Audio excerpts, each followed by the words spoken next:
Good morning.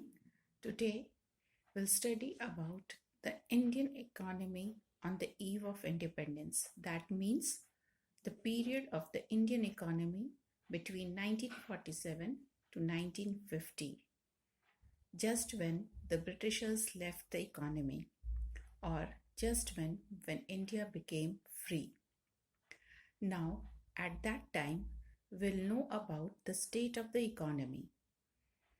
To know about the state of the economy, we shall study the condition of the different features of the economy, like the condition of agriculture, the condition of industry, the state of foreign trade, occupational structure, demographic structure, transport and communication, and some other features.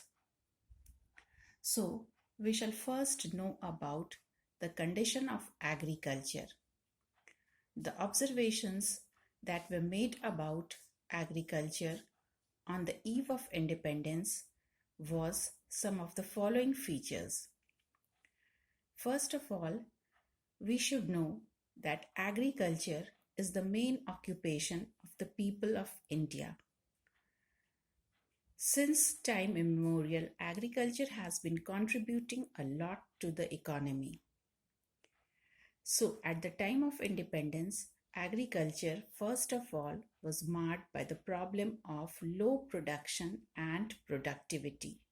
Now, as you know, low production means the overall production of agriculture was very low, and productivity means per hectare yield or the production per unit land area. Both were low, and it was due to the backward and obsolete technology with which agriculture was practiced in India. As we all know, basically, agriculture was practiced for self-consumption, and so no reforms was brought about in agriculture. The second important thing, or the second important problem with agriculture at the time of independence was that the main mode of farming was subsistence farming by the farmers. Now, subsistence farming means that the farmers produced for their family's consumption. There was no concept of marketable surplus. So, the farmers were producing only for themselves and not for the market. So, agricultural income or the income by agriculture was very low in spite of large number of people being involved in it.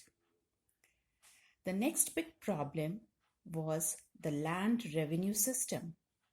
The land revenue system as introduced by the Britishers was the zamindari system or the permanent settlement system as was transferred by the Mughals.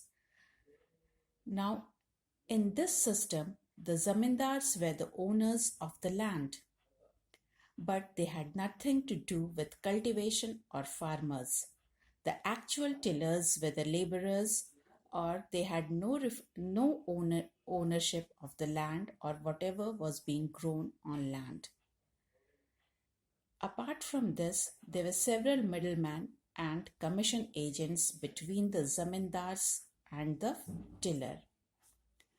Now, the zamindars were also absentee zamindars because they were the owners of the land and collected revenue from the farmers. They did not bother about what was the produce, but the tax was fixed in the beginning itself and the tillers had to pay it no matter what the production was. The next problem related to it is exploitation of the farmers by the zamindars. Now, these zamindars collected the revenue, but they did not bother about the lot of the tillers. Whatever the production was, they collected the stipulated amount of revenue from these tillers. These tillers were poor persons or landless laborers working on the land, having no other source of income. The next problem was dependence on monsoon. Due to lack of irrigation, the farmers were dependent on rainfall. Agriculture started with rainfall and ended with rainfall. When the rainfall stopped or the rainy season stopped, no crops were grown. So only one crop in a season was grown or in the year was grown. Apart from this, there were also natural calamities due to floods when there was heavy rainfall, floods or low rainfall, there used to be famine. Now, this marred the production. The production became all the more low due to floods or famine because they damaged the standing crops. The next problem is small and fragmented land holdings by the farmers. Now, most of the farmers are small farmers with having small land holdings.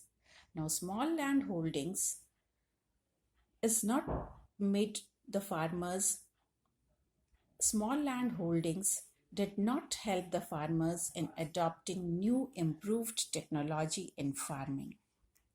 So, improved technology was not adopted. And the next important related to this point was obsolete method or backward methods of farming, which means the tools used in the farming and the methods of farming and the infrastructure, that is the roads, railways connecting the farmland to the market, were not developed. There were no proper warehouses to collect the produce or to store the produce. The next important problem was forced commercialization. The Britishers paid in advance for commercial crops to the farmers and forced the farmers to grow these crops. These crops damaged the land and so were not good for the land, or they made the land infertile, so it was not possible for the farmers to grow food crops on it. So these were some of the problems that Indian agriculture was facing at the time of independence. In my next lecture, I shall explain you the problems faced by the industrial sector. Thank you.